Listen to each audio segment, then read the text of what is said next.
Okay, good morning ulit mga naman, sir. Pakita ko lang po yung bagong pitas natin. Ha? Bagong pitas na melon. Oh, so, pinapakita ko sa inyo ito. Pinabalot ko kasi ito ng net. Ha? Para di siya tusukin ng fruit fly.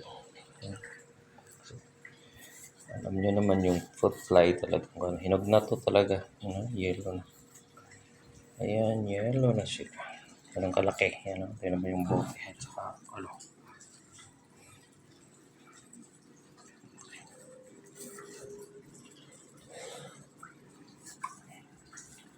Ayan, yan.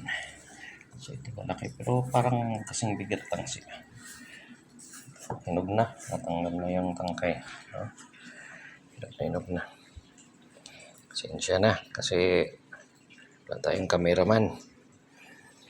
Ito pinapakita ko lang po kasi ito po yung resulta ng ating organic na pamamaraan sa pagpatubo ng kuan. Although hindi naman to maramihan, mga 30 hills lang ito. Pero nagulat ako sa result ng aking experiment na organic na pamamaraan. Ang pinaka foundation talaga yung soil preparation talaga. Na marami siyang marami nalalagay na concoctions, meron yung pang ng mga pathogens, no? Marami tayong nakikita, napapanood sa YouTube, no? Pwede natin subukan 'yun. Okay? So, ngayon titimbangan natin, no? Timbangin natin 'to. Ang hirap ng walang cameraman. Ayan ito.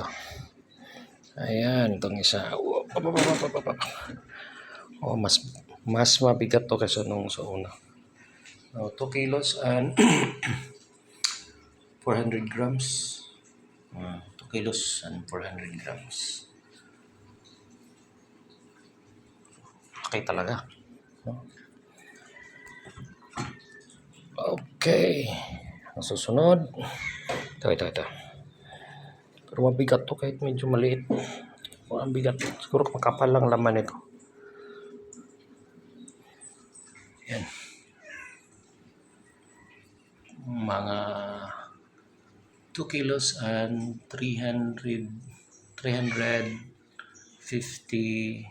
grams lang.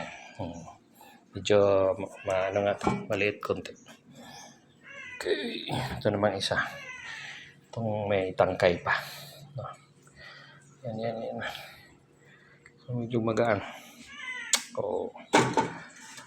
Ayan. Ganon din. Malaki-laki pala to. 2 kilos and 400 grams. Okay, ganun po kalalaki yung melon. Meron pa po doon. Meron pang malaki pa dito. Isa na lang yan. Yung iba, mga karaniwan lang. Average sizes na lang. Ito malalaki talaga to. Meron akong unang harvest na malaki din.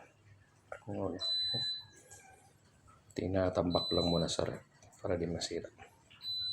Yung iba pinamimigay ko sa kapitbahay. Tsaka mga kapamilya.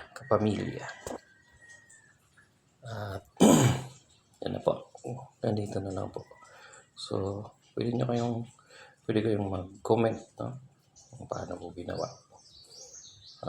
Sikapin natin sagutin kayo kung paano pinatubo itong melon na ito. Kahit mga backyard farming lang. Ganun. Backyard lang. Kaya natin yan sa mga likod bahay, gilid ng bahay. Okay lang yan. As long as may konting space tayo. Okay. Maraming salamat sa panonood. God bless.